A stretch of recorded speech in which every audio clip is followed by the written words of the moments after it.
title of this chapter is When Wrong, Admit It. It may seem simple or even obvious, but all of us have had experiences with someone close to us who will never admit they're wrong about anything. It's a relationship killer because it elevates the one at fault and undervalues the one who needs to have hope of a steady progress as a couple. I'll admit it, Judy, it's hard for me to own up to things that I'm wrong about. It's hard. I think we'll all be able to see ourselves in this to some degree.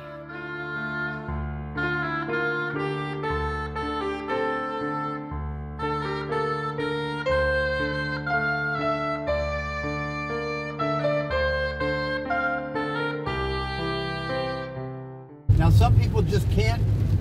We've all had experiences with someone who just can't admit they're wrong. And if I admit it also, I find it difficult to admit when I'm wrong.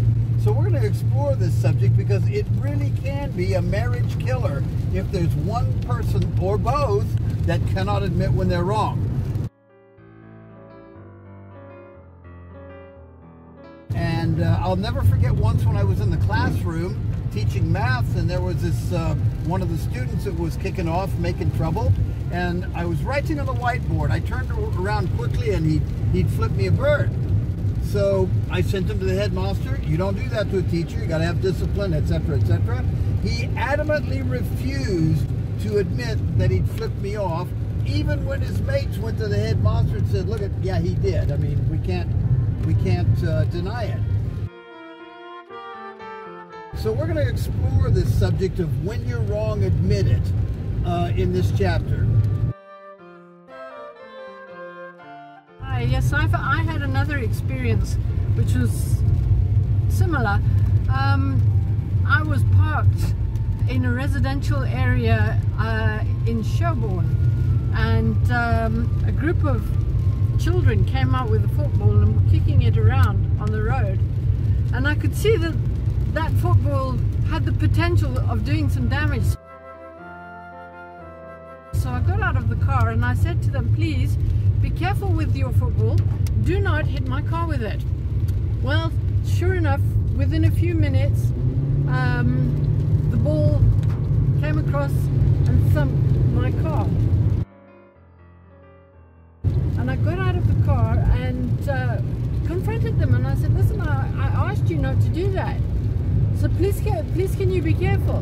And one of the little boys just stood right in front of me, faced me down and said, I never did that. I never touched your car. And I said, I'm sorry, but you did. And the fact that your football is now underneath my car is proof that you did. No, he was not going to admit it no matter what. And eventually he had to go away without his football because he would not admit that he was wrong. Why? I have no idea.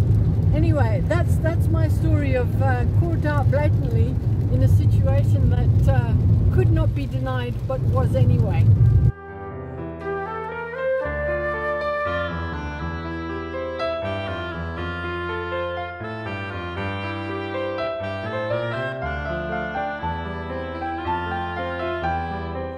This is a huge topic, and we've just made a start, even if we're only just scratching the surface. In the following interviews, we'll take a focused look at the subject. The fact that not admitting a fault to your spouse is actually a lie. Next week, we'll interview Melissa as she tells about her experiences with deception that was the turning point in her marriage. Well, see you then. God bless. Bye. Bye for now.